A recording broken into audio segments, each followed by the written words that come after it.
hoy no puedo salir porque me voy a ver un partido de segunda. ¿Te consideras a ti mismo un experto de fútbol francés? Pero entonces enlazabas a lo mejor 5 partidos seguidos del tirón. El fútbol creo que es uno de los ámbitos en los que más gente opina sin realmente saber. Paso de 40.000 seguidores a creo que llega a 80.000 en 2 meses, o sea, con la llegada de Messi, eso es una auténtica barbaridad. Y me dice, oye, ¿por qué no te animas a sacar un libro de fútbol francés? Yo no escojo París porque me gustará París, lo escojo porque quiero cubrir el fútbol francés, aunque está de Erasmus, y lo escojo por eso. Estoy en el debut de Messi en Reims, y dices, joder, es que ¿qué más puedes pedir? ¿No? Yo es que tenía esa vergüenza, ese complejo de contarle a alguien que mi pasión era seguir la Liga Francesa. ¿Va a venir Mbappé al Real Madrid?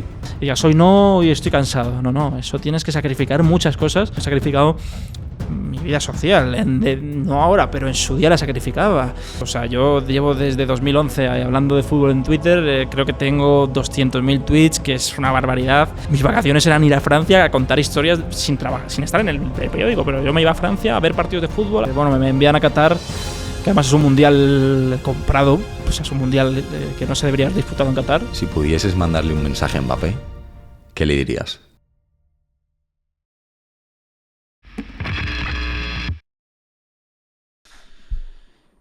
Hoy tenemos con nosotros un invitado muy especial. La persona que viene hoy, Andrés Onrubia, se caracteriza por la tenacidad. Tenacidad porque desde muy pequeñito tuvo pasión por el fútbol francés y poco a poco ha ido convirtiendo esa pasión en su profesión. Es corresponsal del diario AS en París, también es corresponsal de la cadena SER y al mismo tiempo comenta los partidos del Paris Saint-Germain en Eurosport. Pero no solo eso, Andrés Onrubia es también coautor del primer libro de la historia del fútbol francés en castellano. Un honor tenerte con nosotros, Andrés. Muchas gracias. Bienvenido, Andrés. Muchas gracias por la invitación. La presentación ha sido buena, pero te das cuenta de cuando uno me presenta, no quiero ser un egocéntrico, pero bueno, es especial, ¿no? Que habíais valorado todo lo que hago, porque para mí es algo normal, pero que lo veáis como algo especial me gratifica y este proyecto pues me recuerda pues a mis inicios, ¿no? Que es cuando con pasión y cuando quieres algo lo buscas, y os deseo lo mejor en este proyecto y os agradezco enormemente que hayáis contado conmigo para este programa. Pues qué bien que te recuerda a tus inicios, porque eso yo creo que es una muy buena señal.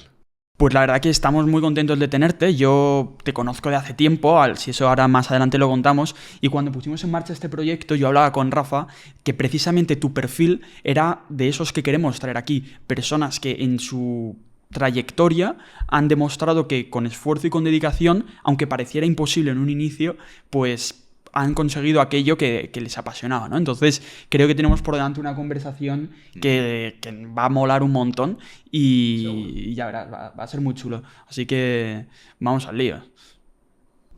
Bueno, pues si te parece, empiézanos contándonos un poco cómo fueron tus inicios, porque tú al principio viste en Twitter una oportunidad de crecer y de hacerte conocido y conocer gente, ¿verdad? Tuve también un poco de suerte porque recuerdo mis inicios en una época en la que Twitter, yo considero Twitter el preludio de Twitch.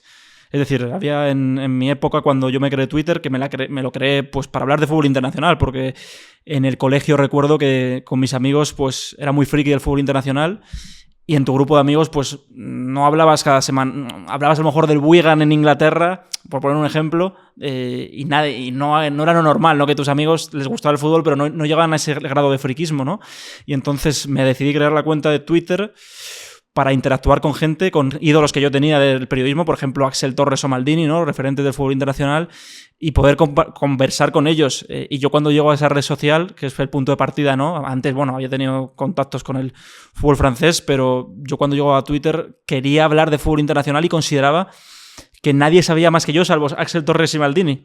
Llegué a Twitter y encontré a mucha gente joven como yo que sabía muchísimo de fútbol internacional y dije, bueno, si me pongo a hablar de fútbol internacional igual no me diferencio. Y me gustaba mucho el fútbol francés, que es lo que yo me dedico, como habéis mencionado, porque de pequeño en mi casa veíamos todos los partidos del Madrid. Mi padre era muy del Real Madrid y al Madrid le toca en 2004 el Mónaco. Y yo era muy fan de Morientes. Cuando jugaba de pequeño al fútbol era delantero y me fijaba mucho en el Morientes. Y ese año dio casualidad de que el Mónaco de Morientes se enfrenta al Madrid de los Galácticos en 2004 en los cuartos de Champions. pasa la eliminatoria y ese Mónaco acaba perdiendo ante el Oporto de Mourinho. Y al año siguiente, el Madrid va a Lyon, un equipo desconocido, ¿no? En España, pues no sé qué es la liga francesa, ni se sigue todavía mucho. Y ese Lyon, bueno, el Lyon hubo 2-3 años que barre al Real Madrid en la Champions, y ahí ya me pregunto que ¿por qué ganaron los equipos franceses al Madrid? Que luego no es lo normal, no ha sido lo normal, pero en esa época dio casualidad de que sí. Y decido empezar a hablar de fútbol francés en la cuenta de Twitter. Al principio tampoco lo veía como un hobby, ¿no? De, bueno, llego a este portal, hablo con gente, veo que, bueno, me va valorando, ¿no? Porque no es una liga que sigue mucha gente. Y luego, a partir de ahí, empiezo a crecer en seguidores, pero no me doy cuenta hasta quizá empezar la carrera, que no, ahora bueno, hablaremos de ello, hasta que no me doy cuenta de que podía dedicarme a ello, pero se vea que era como un valor diferencial respecto a todo. Hay una comunidad de gente bestial, o sea, hay mucha gente joven, que puedo citar ejemplos, a lo mejor no son muy conocidos para el mundo ahora los jóvenes, ¿no? Por ejemplo, Miguel Quintana, que está ahora en Radio Marca, presenta un programa en la tele, también hace de Twitter, no acabó la carrera de periodismo. Entonces en ese surgió un nicho en Twitter y hemos llegado, pues no todos, pero hemos llegado pues a hacer las cosas que a nosotros nos apasionaban en su día, ¿no? Y eso al final fruto de abrirte tu cuenta en la red social y de decir, oye, voy a trabajar en esta línea y voy a hacer este camino, ¿no? Es un poco lo que hiciste, ¿no? Sí, es la clave. Yo creo que era, como digo, un valor diferencial, ¿no? Aportar un valor diferencial a lo que había ya, ¿no? Porque había muchos periodistas que hablaban de la Liga, había muchos periodistas que hablaban de la Premier, pero yo vi una oportunidad en Francia, ¿no? En una liga que justamente también es verdad que acababa de llegar el Jeque al PSG y estaba viendo, bueno, pues parecía que había más interés, ¿no? Porque traía a Ibrahimovic, traía a Thiago Silva, traía a Cavani, traía buenos jugadores, ¿no? A la liga francesa, ¿no? Y eso, pues habría un mercado que en España no era muy conocido, pero que empezó a seguirse también por eso, ¿no? Porque el PSG fichaba grandes jugadores. ¿Y por qué buscabas diferenciarte si todavía no terminabas de verlo como una salida? Pues porque vi que no lo veía como una salida, pero sí lo veía como... Pensé, bueno, si me diferencio hablando de la liga francesa, pues igual la gente... Pues, era una liga que ya me gustaba. O sea, os he dicho que me gustaba mucho el fútbol internacional, pero pensé que si empecé a seguir la liga más profundamente, veía que había historias muy interesantes, veía que había jugadores jóvenes muy interesantes. Y dije, bueno, pues si doy a conocer estos equipos, que sus historias, los jóvenes, vea que luego una liga que en Europa no compite bien, y eso se ha visto en los últimos años, pero también vi que la gente valoraba ese esfuerzo en sus inicios. Digo en sus inicios porque antes en Twitter, si llegabas a 1000 seguidores, era una hazaña eso. O sea, ahora es muy fácil llegar a 1000 seguidores porque hay muchísimas cuentas que hablan de fútbol, pero en esa época, si llegabas a 1000 seguidores, pues era un subidón, ¿no? Y yo cuando empecé a ver que la gente valoraba lo que hacía, sí hubo esa curiosidad de, bueno, igual puedo dedicarme a esto, pero no todavía, pero sí que te diferenciabas del resto y yo creo que es algo que hay que hacer, o sea, diferenciarse en un tema que te apasione, porque el que abarca mucho al final no llega, yo creo, a un conocimiento amplio de una rama específica, ¿no? Sí, totalmente. O sea, al final yo creo que un tema que yo he visto es que hoy en día hay que especializarse. Uno no puede ser experto en todo porque cuando uno tiene un problema, ¿a quién va a buscar? Va a buscar al experto, no va a buscar... digamos que tienes un problema, pues a quien necesitas es al superhéroe que te lo va a solucionar. Entonces vas a buscar al que realmente es ese superhéroe, al que realmente dice que es Batman y no al que hace de todo y puede serlo o no, ¿sabes? Entonces, pues en esto ocurre igual, yo creo. Sí, yo creo que sí. Bueno, es que no, yo creo que es extrapolable. El fútbol yo creo que es uno de los ámbitos en los que más gente opina sin realmente saber de lo que es. Me parece parecido a la política, por ejemplo, o el derecho incluso. O sea, vosotros habéis estudiado derecho y sabéis que hay muchos, no digo periodistas, mucha gente que opina del derecho, yo qué sé, o de la política que está asociada al derecho sin conocer realmente el ordenamiento jurídico.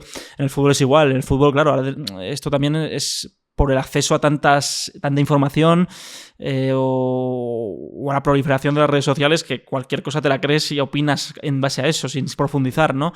Y por eso yo creo que la especialización es importante, porque, como tú dices, yo prefiero, si necesito un analista de la liga italiana, pues voy a ir a un perfil específico que me hable de la liga italiana, no a un tío que se vea a lo mejor un partido del Milan cada 2 semanas. O lo mismo de la liga francesa. No pongo mi ejemplo, pero si yo fuese alguien que quiere un programa de radio que necesita a una persona específica para hablar de la liga francesa, pues voy a alguien que se ve todos los partidos cada fin de semana. No voy a alguien que se les da de experto en fútbol internacional, que por desgracia hay mucha gente que hace eso y que a lo mejor se ha visto un partido del PSG o lo ha visto en Champions, ¿no? O un análisis de Mbappé que ha visto a Mbappé igual en un partido de Champions que le ha ido mal al PSG, pero le preguntas, oye, ¿cómo juega Mbappé? ¿De dónde se ha desarrollado esta temporada y tal? Y no sabe decírtelo porque no le ha seguido en profundidad en la temporada, por poner ejemplos, ¿eh? ¿Tú te consideras a ti mismo un experto de fútbol francés? Yo la palabra... Va a ser un poco modesto. Yo creo que la palabra experto tendría que existir un título, o sea, algo... No hay un título de experto en fútbol francés, ¿no? Suena potente, ¿no? Es que suena algo potente, ¿no? Porque, claro, el fútbol francés puede englobar la 3ª división francesa, la 5ª división francesa o la 6ª división francesa. Yo a eso no tengo acceso. Es muy imposible. Pero sí que podría ser un analista o apasionado de la liga francesa y del fútbol francés. Creo que esa sería la palabra más técnica o más apropiada, ¿no? Porque decir experto... Si no eres tú, ¿quién más lo es? Sí, pero yo creo que es una palabra muy... Quizá te suene mejor especialista, no lo sé. A lo mejor más que experto. Sí, especializado, porque creo que que experto es una palabra muy fuerte, ¿no? Para mí, o sea, pero es verdad que sí, podría definirme como experto en fútbol francés, ¿no? Porque llevo siguiendo muchos años la liga, pero yo creo que tendría que haber un título de algo, ¿no? Para sacarte la... Bueno, Andrés, hemos visto cómo surge en ti esa pasión por el fútbol francés, viendo esos partidos del Madrid, pero creo que ahora es importante ver por qué te metiste en una carrera que no era lo que realmente te gustaba. De hecho, estudiamos juntos, pero ¿qué es lo que fue ocurriendo a lo largo de esa trayectoria universitaria que a ti te fue haciendo ver que podías dedicarte al periodismo y especializado precisamente en este tema? Sí, he de decirte que mi opción principal era Derecho y Periodismo, pero no me dio la nota de corte. O sea, eso partiendo ya de esa base. Luego, yo me acuerdo que en mi casa... Cuando llegas a la casa y dices, oye, quiero estudiar periodismo, pues tus padres ejercen cierta influencia y ellos sabían que era una carrera que no tenía muchas salidas. Ellos vieron vieron un informe en el periódico que en la carrera de Derecho y ADE pues era de las que más salidas tenía en el mercado laboral en aquel entonces, 2016 me parece que fue cuando empezamos la carrera de Derecho y ADE.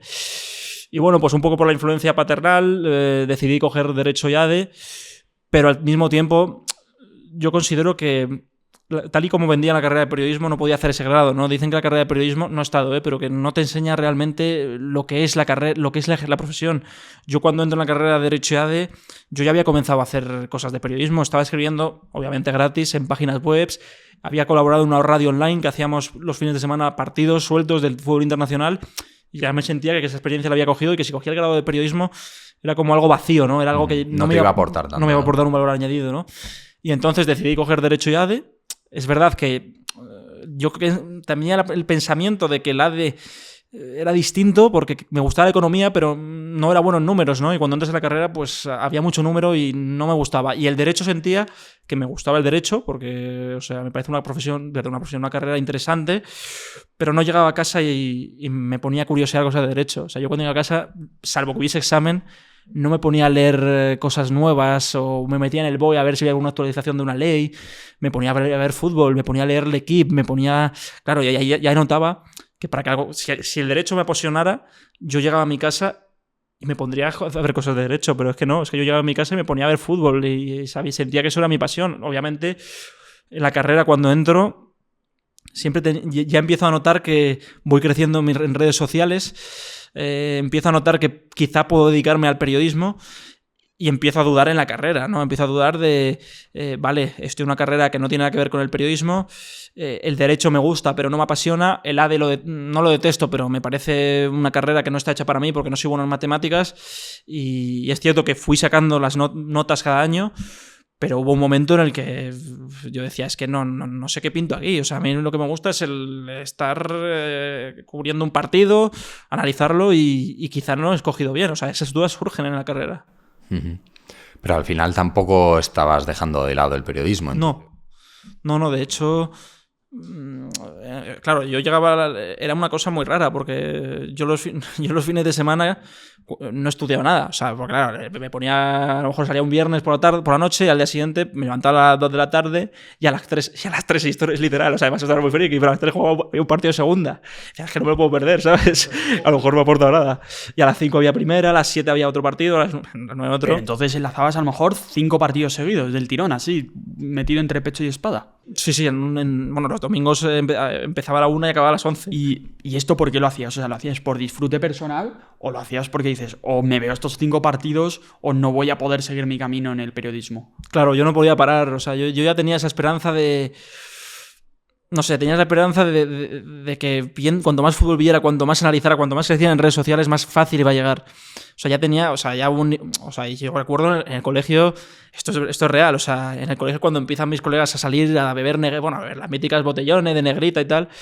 Yo había días que... Fíjate el nivel de friquismo que tenía, el nivel de vicio que tenía el fútbol, que había viernes que me veía partido de tercera. De hecho, tengo un artículo en un blog, Fútbol Fetiche se llamaba el blog, que es un artículo del Cretail, que es un equipo que asciende a segunda y había estado... Bueno, claro, yo encontré historias brutales. Ese equipo había estado comprado por Alain Afellou y tenía una historia muy interesante, ¿no? Fíjate el nivel... O sea, luego ya paré, ¿no? Ya no me veo los partidos de tercera, pero es que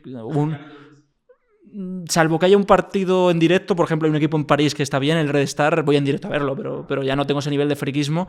Pero había, claro, en la carrera era igual. En la carrera los martes de Champions, los miércoles de Champions, jugaba un francés, el PSG, entrenaba en un equipo de fútbol y sacaba tiempo de las piedras para estudiar y por suerte fui sacando la carrera poco a poco, pero era un nivel de ya pensar... Joder, es que estoy creciendo en redes sociales, la gente me valora, me empiezo a colaborar con algún medio, es verdad no remunerado, pero alguna radio tal... Y ahí ya te surgen las dudas de si has cogido la carrera bien. Bueno, ¿y en qué momento surge la idea de tener un libro, de escribirlo? Bueno, el libro surge porque fue en 2010, lo sacamos en 2019, porque es lo que lo escribo en otra persona que sabía mucho de fútbol histórico. Y surge porque él había sacado un libro anterior de fútbol histórico y me escribe y me dice, oye, ¿por qué no te animas a sacar un libro de fútbol francés? Y yo le dije, bueno, lo hacemos a medias porque yo no sé tanto de fútbol histórico y tendría que investigar mucho y estoy estudiando una carrera, ¿sabes? Y hablamos con la editorial, que era Libro Fútbol, y nos acepta la idea, pero te pone un plazo. O sea, firmamos un contrato en 2018, en octubre creo, y nos pone el plazo hasta mayo de 2020. Abril de 2019, que es cuando sale el libro.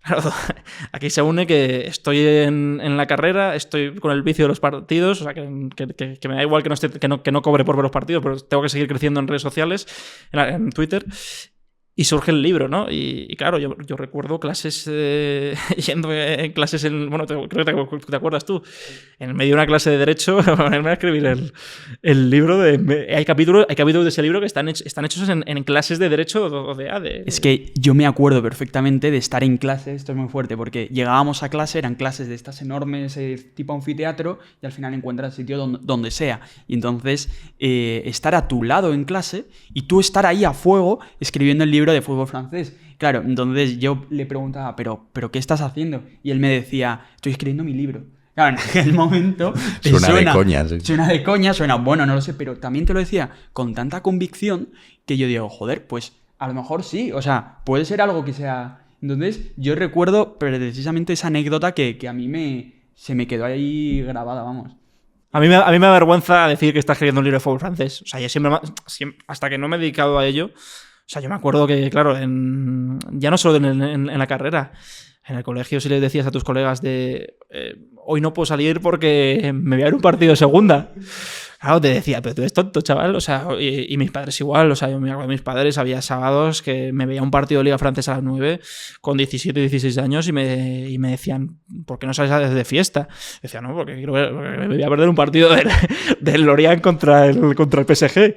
Claro, y eso en realidad choca porque es una liga que es desconocida y yo entiendo que cuando hablas de algo que no es común o intentas diferenciarte, pues suena la palabra friki y yo me considero, en el buen sentido de la palabra, un friki de esta liga y claramente te condiciona mucho porque te pierdes mucho tiempo, ¿no? Porque igual te priva de ir un miércoles al cine o al teatro a un día de Champions, pero al final creo que ha merecido la pena, ¿no? Ese camino, incluso con el libro, de estar en clase escribiendo el libro y no estar atendiendo a lo que me decía el no sé qué profesor, el típico profesor de turno, ¿no?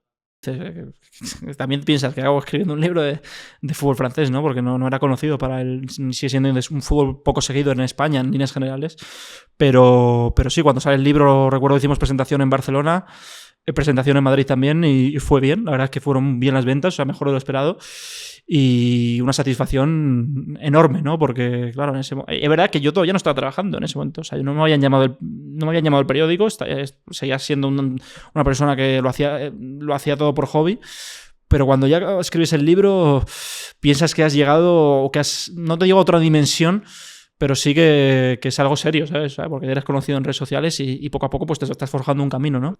Tú eso lo notaste, ¿no? Que tu posicionamiento cambiaba. Sí, pero yo creo que no fue el libro. No fue el libro. El libro creo que te asienta también, ¿verdad? Que cambia, claro, porque decir, he escrito un libro tal... O sea, quizás cambia un poco la percepción que la gente tiene de ti, ¿no? Cuando se entera que has escrito un libro. Sí, porque cuando dices, joder, he escrito un libro aunque sea de fútbol francés, ya cambia un poco la percepción de la gente, pero cuando noto ya el posicionamiento real, hay dos momentos. El primero, cuando me contrata el periódico, porque yo creo que ahí ya es cuando me doy cuenta de que me puedo dedicar a ello. Y de hecho, el primer año compagino en la carrera con el periódico y es un año fatídico para mí porque suspendo, creo, el primer semestre 5 de 6 y luego vino la pandemia y me salvó por los exámenes online, pero en ese momento suspendí y me di cuenta que igual la carrera la tenía que dejar aparcada, aunque mis padres estuvieran gastando dinero en ello, pero yo ya me veía trabajando. Y el segundo momento que veo ya que empiezo a crecer muy bestia es en el verano 2021.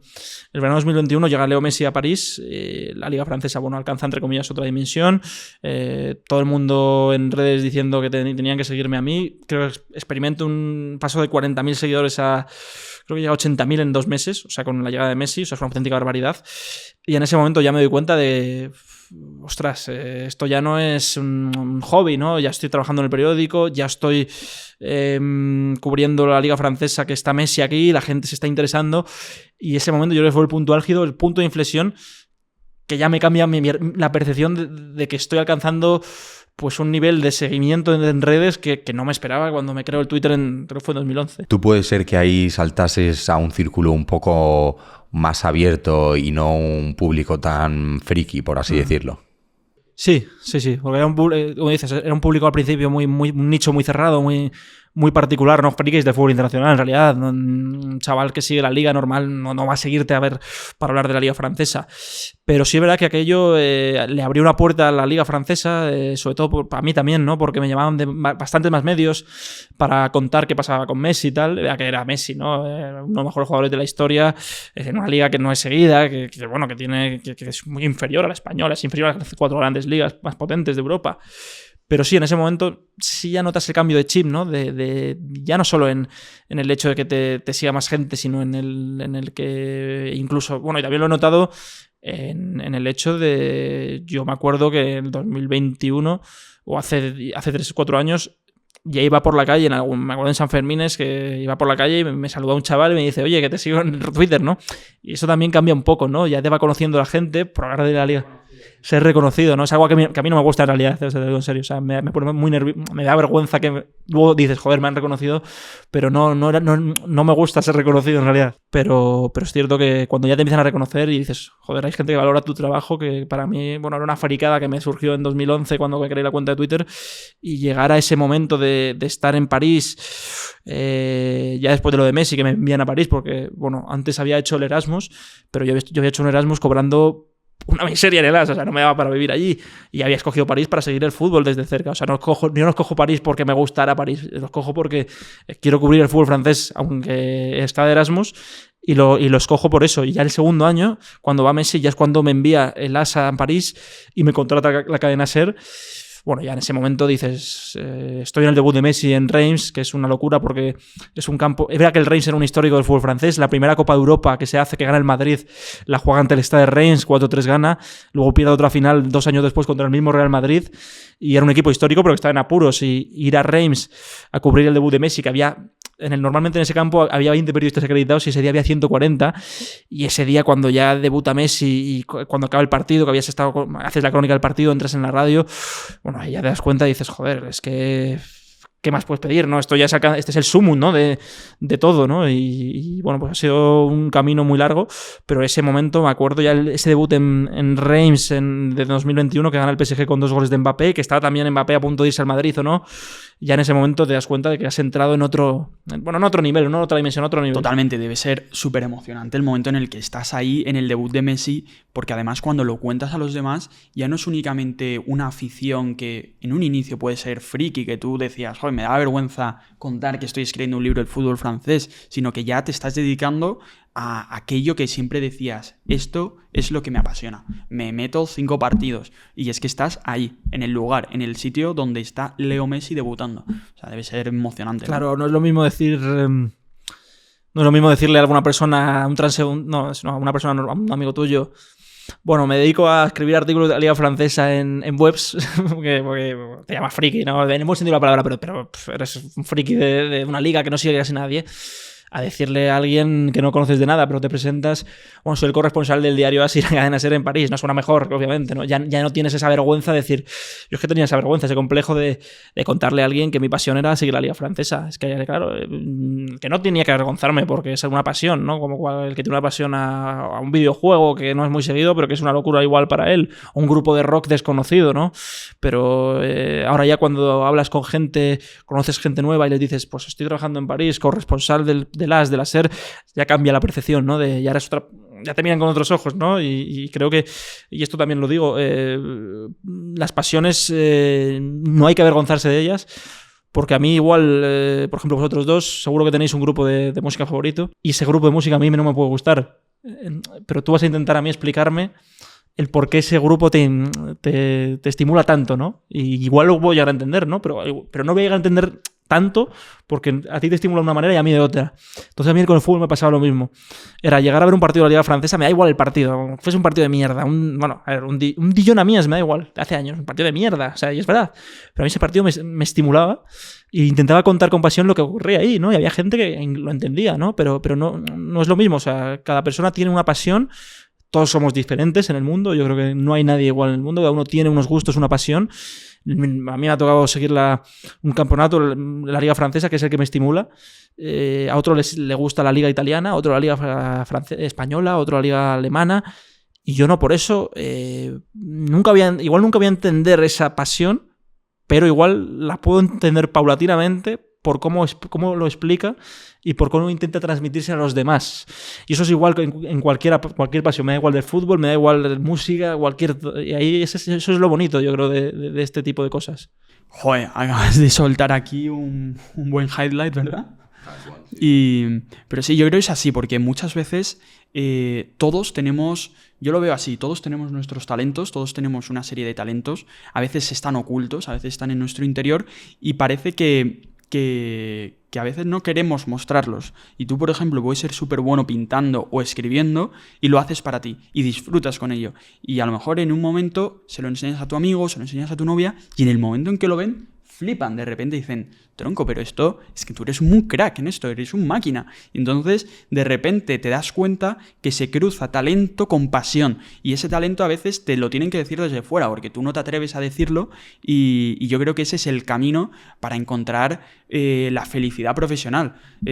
Juntar el talento con tu pasión, con lo que disfrutas. El miedo al que dirán, el miedo a ser distinto, yo creo que es una cosa que mucha gente la lleva dentro, ¿no? Y no se atreve a hacer una carrera o a hacer algo porque tiene ese miedo, ¿no? De no ser reconocido, ¿no? Y eso también es... Bueno, y tú ahora que puedes echar la vista para atrás y tienes un camino logrado, ¿cómo dirías que hay que encarar ese deseo de llegar a donde quieres llegar? Bueno, hay una película, no me acuerdo el nombre, seguro que la conocéis, de Robbie Williams, del colegio, no me acuerdo del nombre ahora, pero El Club de los Poetas Muertos. Creo que es una peli muy buena que explica ahí, claro, es un chaval que quiere cantar, que quiere hacer teatro y por miedo no lo hace, ¿no? Y hay gente que igual tiene ese miedo de sentir la vergüenza en un grupo de amigos o un grupo de gente que por pintar, no sé, un paisaje, pues haya prejuicios sobre él, ¿no? Y eso yo también tenía ese miedo, ¿no? De que hubiese prejuicios, ¿no? De por seguir la Liga Francesa, por un viernes no salir y ver un partido, pues que hubiese prejuicios contra mí. Creo que la clave también es es fácil decirlo, ¿eh? Hacerlo es muy difícil, ¿eh? Yo creo que también tienes que apoyarte en tu gente cercana que lo entienda. Pero yo al principio, mis padres no entendían esta pasión. Luego es verdad que lo fueron entendiendo, pero eso también le puede causar a una persona que tenga ese talento oculto que mencionabas tú, Nacho, y no lo quiere sacar por el miedo al que dirán, pues decirle aquí que no tiene que tener miedo de nada. O sea, si es bueno en algo, pues o intentarlo al menos, ¿no? Vosotros habéis hecho un podcast que habéis invertido tiempo, estáis invirtiendo tiempo, yo creo que lo vais a abordar y no habéis tenido porque lo habéis encontrado, ¿no? Y no habéis tenido ese miedo, ¿no? A aventuraros, ¿no? Ya que ahora hay muchos discursos en redes de emprendes, llegas seguro. Y eso no es así. O sea, vosotros podéis llegar o no, pero si no lo intentáis, es imposible saberlo. Yo es igual, por muchas horas que le hubiese dedicado, igual no habría llegado, y eso es verdad. O sea, algún chaval que nos esté viendo, hay que decirle que por muchas horas que le dediques, no es seguro el éxito. Y eso hay que decírselo. O sea, porque que veas un discurso en las redes que te diga un tío que ha sido exitoso, que si lo intentas seguro que vas a llegar, eso no es así. Sí que te acerca al éxito, y eso es verdad. Cuanto más horas le dediques, cuanto más profundices en el conocimiento, te acerca más a eso, a llegar, pero no llegas seguro. Pero si no lo intentas, no lo sabes, ¿no? Y yo por eso pues, os pongo el ejemplo de vuestro podcast, o mi caso, o miles de casos que se han quedado en el camino, seguro, porque hay muchos chavales que se quedan en el camino en redes sociales, como que intentan ser los expertos en fútbol internacional a la primera y a los 2 días se han cansado. Entonces, que la clave es la paciencia, la perseverancia, y también saber que por mucho que inviertas hay que tener esa chance, esa suerte de llegar, pero que cuanto más horas le dediques, más cerca estás de llegar, pero no es seguro el éxito. Esa es mi opinión. Siempre va a haber algo que no depende de ti, que puede salir mal. Exacto. O sea, tienes que estar ahí, tienes que estar ahí seguro, pero también lo que digo, que a mí me molesta, sobre todo en TikTok, en muchas redes sociales, de ver a gente decirte que el éxito llega seguro. Y eso no es así, porque la vida te pone trabas. Y yo había momentos antes de llegar a lo que he conseguido, que me preguntaba si me merecía la pena. Y estaba a punto de abandonar, de cerrar la cuenta de Twitter. ¿Y por qué en esos momentos no abandonaste? ¿Por qué en esos momentos en los que parece que todo está en contra, en los que tus padres no comparten lo que tú quieres hacer? Tus amigos parece que te ven como un friki y tú mismo no te atreves a decirles, oye, prefiero quedarme en casa viendo 5 partidos de la segunda división francesa antes que ir con vosotros. ¿Por qué en ese momento en el que todo estaba en tu contra, por qué no abandonaste? Bueno, porque yo siempre he tenido, o sea, aunque en los momentos peores, en mi cabeza sabía que iba a llegar algo tenía que llegar, o sea, siempre tenía esa percepción. Algo llega seguro, no sé, pero algo va a llegar. Y es verdad que también el hecho de que tus amigos estuvieran de fiesta o tú en tu casa dedicándole horas a poner tweets de una liga que no se sigue, eso también te hace reflexionar, ¿no? Hay un momento en el que también dices, joder, podía estar con mis colegas en un bar tomando birras y estoy viendo un partido un sábado a las 9 en casa que no me está reportando en ese momento ningún beneficio. Entonces tienes esas dudas, ¿no? De pensar. También veía gente cercana de Twitter que estaba ya en medios. Estaba llegando a medios y tú decías, a mí no me llega la oportunidad. Y sí es verdad que hubo algún momento de bajón de querer dejarlo, pero había también otra parte de mi cerebro que me decía o que pensaba en positivo y que sabía que algún momento iba a llegar la oportunidad. Eso también es clave porque, claro, no todo el mundo somos iguales. Hay gente que igual a los 2 años y ve que ha invertido en una idea y no le llega el éxito, pues igual lo deja, pero porque también hay que decir que yo no estaba en una situación económica que me obligara a trabajar en ese momento. Imagínate que yo me pongo a hablar en Twitter de fútbol, no me llega la oportunidad y mi situación en casa es precaria.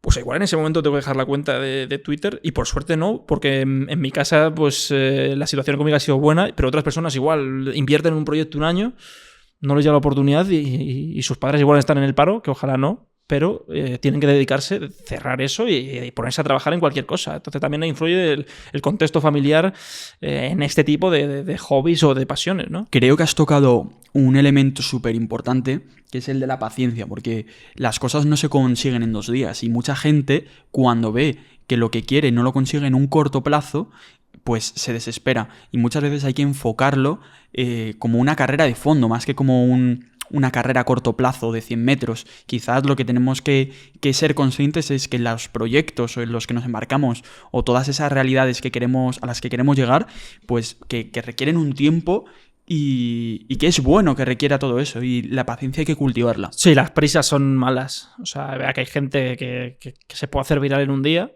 pero no es lo normal. O sea, eso también depende de la suerte. O sea, tú puedes ser viral por una cosa que has hecho y se ha viralizado, pero no es lo normal. O sea, no es lo normal. O sea, lo normal es, como has dicho, una carrera de fondo de paciencia, perseverancia, cada día profundizar en intentar mejorar, pero como digo, no es sinónimo de cuanto lo que he dicho, o sea, que parece un poco pesimista, pero yo creo que hay que ser realista, ¿no?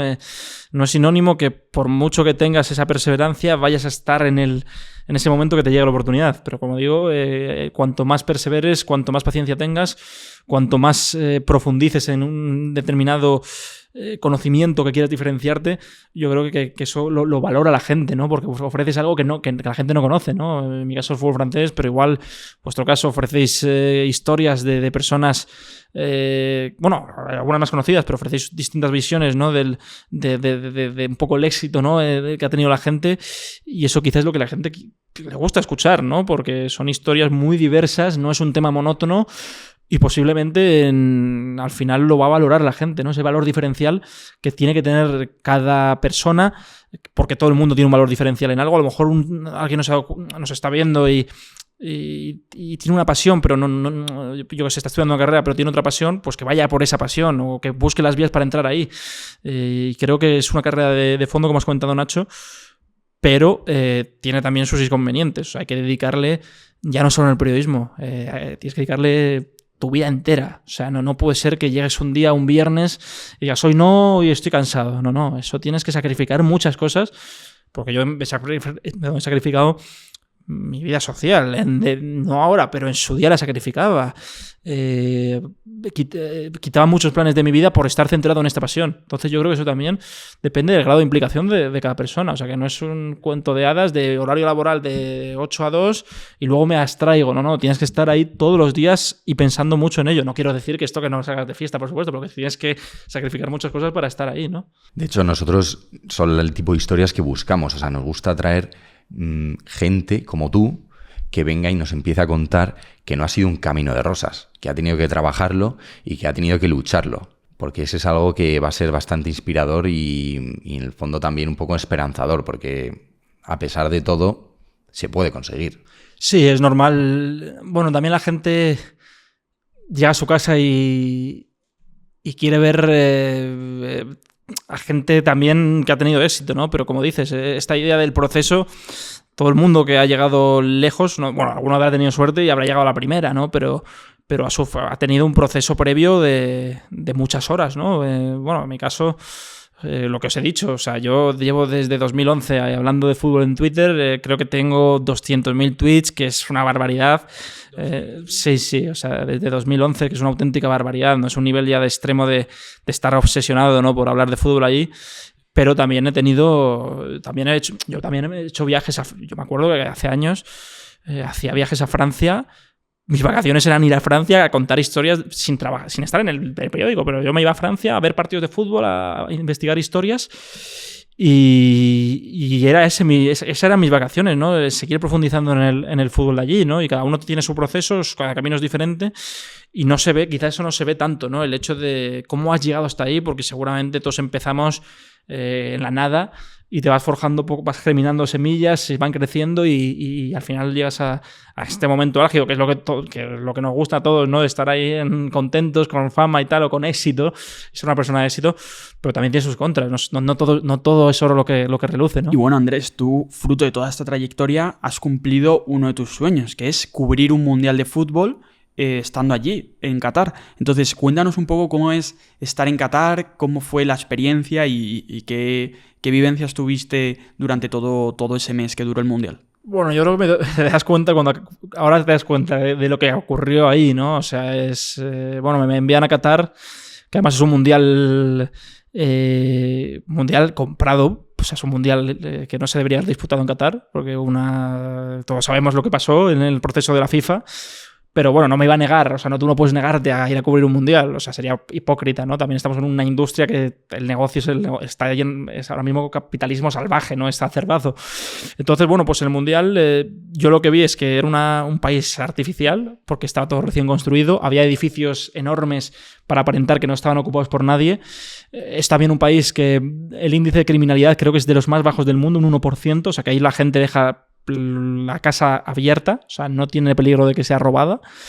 Y luego un mundial que era todo muy raro porque era todo en una ciudad, era todo en Doha, o sea, la mayor distancia que recorrías para ir a un estadio eran 30 kilómetros.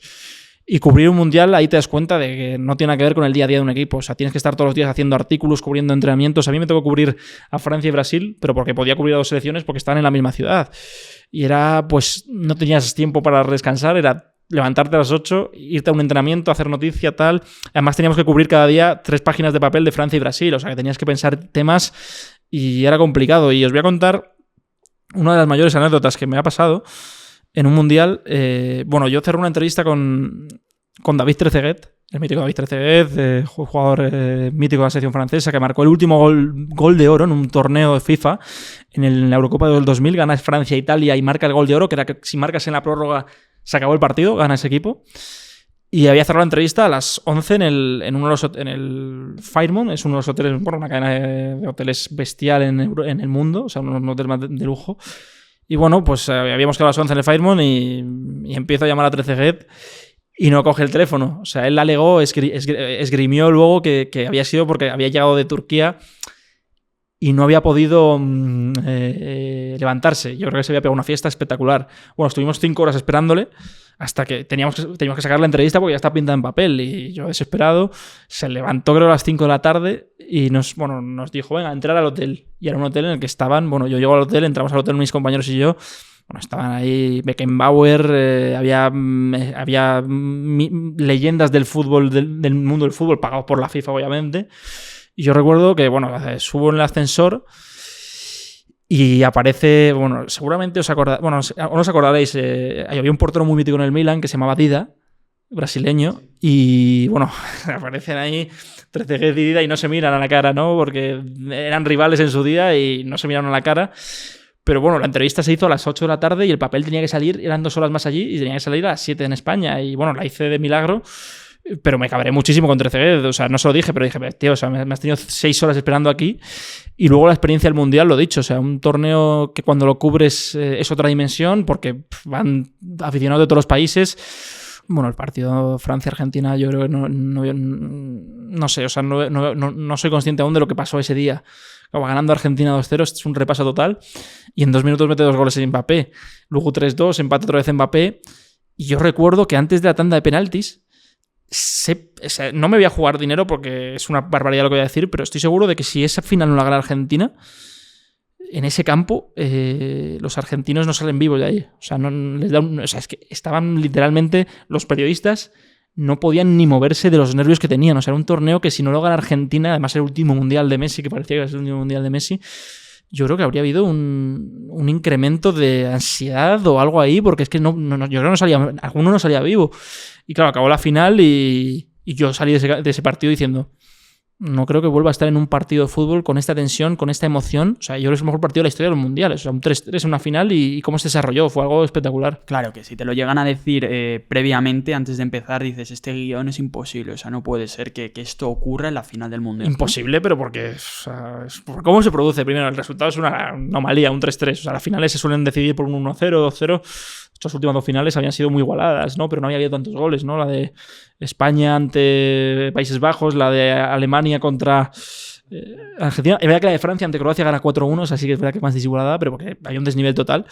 Pero, no sé, o sea, yo te digo, salí del campo preguntándome qué acaba de pasar. O sea, es que parece... Es un sueño esto. O sea, bueno, un sueño, una utopía que acabamos de ver aquí. O sea, es que repites ese partido 1000 veces y no se produce eso. Además, el final de Messi, ¿no? El Messi que, bueno, uno de los mejores jugadores de la historia, ganar el Mundial, ¿no? Para él, después de todo lo que le había ocurrido en los Mundiales, en la selección, que se había retirado, incluso la selección cuando pierde la Copa América contra Chile. Bueno, es un final de época, ¿no? Espectacular para el exjugador del Barça. Y oye, tú en ese momento, ¿cómo viviste aquella final? Como aficionado del fútbol que quiere que Messi gane porque considera que se merece ese mundial, o como fanático francés que busca que Francia vuelva a coronarse campeón de un mundial? No, yo iba con Francia y yo ese final no lo he vuelto a ver. O sea, no he vuelto a ver. Cuando me sale en TikTok o en YouTube el partido lo quito. Porque yo tenía preparados, además, si ganaba Francia, un serial de reportajes de la región de París. O sea, muchos talentos de esa selección habían salido de París y me jodieron los reportajes. Entonces yo o sea, bueno, a ver, sales del partido emocionado, pero yo quería ganar a Francia porque tenía preparado un serial de artículos muy interesante y me lo jodieron. Entonces no salió el serial y Argentina al final acabó ganando, pero yo en estos torneos voy con Francia, primero sobre todo por el ámbito profesional. También por el sentimiento que tengo al fútbol de allí, o sea, yo la liga francesa me encanta y que también hay un apego a la selección, ¿no? Porque es de Francia, pero también por el ámbito profesional, o sea, yo voy a un torneo y cubro a Francia, pues si mi trabajo depende de lo que haga Francia, pues lógicamente quiero que llegue lo más lejos posible. En una España-Francia tendría mis dudas, pero os pongo la pregunta, si tu trabajo depende de lo que haga Francia y se enfrenta a España en octavos, y si pierde Francia ante España, te vas a casa te vas a casa de la Eurocopa. ¿Qué preferirías? Estás en un... A ver, obviamente prefieres que gane España, pero estás en un dilema profesional de... Oye, igual quiero que gane Francia porque me voy a mi casa. O sea, me estoy cubriendo un torneo de mundial, una Eurocopa. Igual prefiero que gane Francia, ¿no? Y eso a veces lo he explicado. Por ejemplo, en un partido de tenis en Nadal-Monfils, pues obviamente voy con Nadal. Pero en el fútbol tengo esa duda, esa dicotomía de con quién voy, ¿no? Y un tema que tenemos que poner sobre la mesa, ya que te tenemos aquí, es el tema Mbappé. O sea, llevamos 5 veranos, por lo menos desde el 2018, que Mbappé suena año tras año para las filas del Real Madrid y parece que siempre pues o nos ningunea o juega con nosotros porque luego no viene. Entonces, yo te quiero preguntar, ¿va a venir Mbappé al Real Madrid? Unas preguntas me han hecho en la vida. Me han hecho en la vida. A ver, es que no sé qué decirte porque en 2022 todos pensábamos que iba a fichar por el Madrid, o sea, lo dábamos por hecho. Pero luego al final acaba renovando con el PSG. Firma un contrato de 2-3 temporadas, luego finalmente son 2+1. En verano manda una carta diciendo que no va a renovar, pero se queda en el PSG, no sé a qué juega. Es un jugador desconcertante. Yo creo que el Madrid ha aprendido la lección y por lo que se dice o por lo que parece que va a producir, o hace un gesto importante y dice que se quiere ir al Madrid, o el Madrid le va a mandar a freír espárragos. Y me explico, o sea, él creo que en sus 5 años en el PSG ha dicho una vez que se quería ir al Madrid, una vez, en una entrevista fuera ya del mercado, pero en los mercados que ha podido irse al Madrid y ha podido él ha podido decir que quería irse al Madrid, no lo ha hecho. Entonces, pensar que Mbappé ha querido jugar en el Madrid, por mucho que venda la prensa o vendamos que es verdad eso, él en realidad, en los 5 años que ha estado en el PSG, en ningún momento ha hecho nada para irse al Madrid, no ha forzado su salida. Ha vendido un relato de que no le ha dejado salir el PSG. Bueno, no te ha dejado salir, te ha ofrecido una morterada de dinero, un contrato jamás visto en la historia del fútbol europeo, lo has firmado. O sea, nadie te ha puesto una punta de pistola. Luego han vendido el relato de que fue Macron, que medio obligó, Sarkozy también se metió. Pero el chaval tiene 25 años y no es un niño. Entonces hay que ser conscientes de plantearse la pregunta de la reflexión de si realmente este tío quiere jugar al Madrid. Porque yo de momento lo que estoy viendo es que no es que se haya reído el Madrid, pero todo el mundo ha pensado que quería jugar en el Madrid porque se ha vendido un relato así, pero cuando ha podido irse al Madrid, que es libre, no se ha ido. Este verano podía haber sido al Madrid porque manda una carta en junio diciendo que no va a renovar hasta 2025. La pregunta es, ¿por qué mandas tú una carta que no vas a renovar hasta 2025 y no te vas? Porque ahora acaba contrato en junio otra vez. Vamos a volver a estar con el run de renovación, se va, viene, tal. Y eso para mí es... bueno, te voy a decir, en verano no tuve vacaciones. O sea, y esto es una anécdota que te cuento. Yo me voy a San Fermín, 2 días a San Fermines. Y el primer día en San Fermines, que yo ya iba afónico y iba medio mamado, o sea, no borracho, pero iba medio mamado, me llama a la radio y me dice, tienes que entrar a las 11:30 a la radio. Y tú dices, hostia, o sea, es que un tío del PSG que es insufrible, porque todo lo verano... Está jodiendo la vida en Mbappé. No, es que es eso. O sea, no me ha jodido la vida porque tienes trabajo, pero es que el último verano literalmente no tuve vacaciones porque eran todos los días a hacer noticias de él. Y es que ahí te das cuenta de decir, tío, renueva 6 años y deja ya en paz de marear a la perdiz, o que todos los años hablemos de ti, porque es todos los putos años igual, perdón por la expresión, o vete al Madrid, o vete a la Premier, pero dilo ya, ¿sabes? O sea, es que estamos todos los años que firma contratos muy cortos, que acaba contrato y no hay ni una pista. Es que no sé, o sea, es un tema un poco cansino, pero yo creo que Mi opinión es que creo que va a ir al Madrid. Creo, o sea, verdad que esto luego el fútbol da muchas vueltas más en este culebrón, pero yo creo que ya en el año que viene es su última oportunidad para irse al Madrid. O sea, es su última oportunidad de ir a un equipo que supuestamente es el equipo de sus sueños, pero como digo, no ha hecho nada para irse al Madrid en los últimos años. Si pudieses mandarle un mensaje a Mbappé, ¿qué le dirías? Buah, no sé. Que decídete rápido y déjanos vivir porque hay días, macho, que en verano salía a tomar una cerveza y me daba miedo salir a tomarla por si pasaba algo. Así que decídete, por favor, rápido. En este 2024, decídete rápido y no estés mareando la perdiz cada semana, cada mes, porque al final es un coñazo. Estamos todo el rato hablando de ti.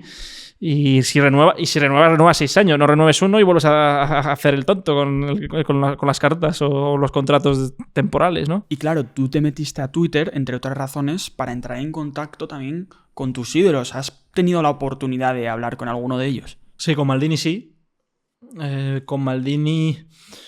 Bueno, él me escribe un día por Twitter y me dice... Era un PSG Madrid, el de la remontada del Bernabéu, pero se jugaba la ida en París.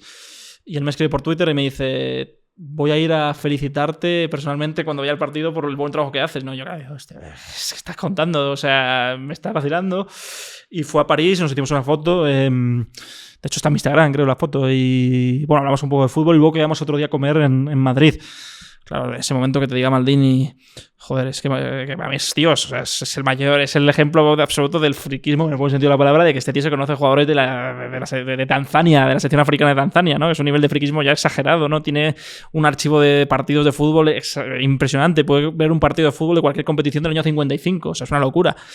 Y en ese momento, cuando me dijo que le gustaba lo que hacía, joder, ahí sientes ya unas cosquillas, ¿no? Porque claro, que un tío que idolatras profesionalmente te diga eso son palabras mayores, no se te pone la piel de gallina. Axel Torres también. Bueno, Axel Torres hizo el prólogo de mi libro de fútbol francés. Con él he tenido menos contacto personal, pero bueno, yo a Axel Torres le conozco y esto es una anécdota.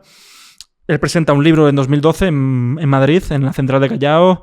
Yo tenía 13 años y él tenía un programa en Radio Marca que se llamaba Marcador Internacional, que analizaban el fútbol internacional y tal.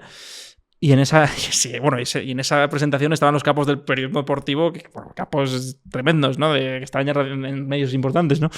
Y yo levanté la mano para preguntarle por una línea de trenes que él había mencionado en un programa de Córcega, que había dicho que era la línea de trenes más bonita que había conocido él en Europa, y son dos equipos, el Ajaccio y el Bastia. Bueno, la isla de Córcega, ahí nació Napoleón, por cierto. Era una rivalidad muy fuerte en el fútbol francés. Y cuando acabó la presentación, se me vino a acercar a Axel Torres y me dijo: oye, tú, porque eres un chaval y me estás preguntando cosas de fútbol francés y tal, de Córcega. Bueno, le conté que me gustaba, que tenía una cuenta de Twitter y seguía el fútbol francés, y me invitaron un día a ir a ver el programa en Radio Marca en 2012. O sea, yo tenía 13, 14 años y fui ahí a verlo en directo, y en ese momento también se me puso la piel de gallina, ¿no? Porque estás ahí viendo cómo se hacía en el programa, ¿no? Pues nada, Andrés, ya por ir cerrando, que ha sido una conversación muy, muy chula, queremos hacerte una pregunta que siempre hacemos, y es que ¿a quién te traerías a este podcast? Y sabiendo lo que hablamos, cuál es nuestra filosofía, ¿qué le preguntarías? Es buena pregunta, ¿eh? A ver, pues voy a pensar en algún periodista para ser más rápido. Me gustaría que trajerais a Miguel Quintana.